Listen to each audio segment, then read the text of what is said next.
ከቅርብ ጊዜያት ወዲህ የሌሎች ሰዎች ተመልካች ብቻ እየሆንኩ ነው። የእነሱን ፍላጎት፣ ህልም፣ ማለቂያ የሌለው ተሰጧቸውን ታዳሚ ሆኛለሁ። የራሴን ግን በጨለማ ውስጥ ትቼዋለሁ።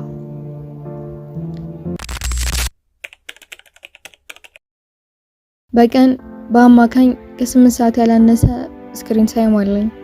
ይህም ከኮምፒውተርና ከቴሌቪዥን ጋር የማሳልፈውን ጊዜ እንኳን አይጨምርም። እውነት 8 ሰዓት ግን እንደዚህ ለማሳለፍ በጣም ብዙ ሰዓት ነው።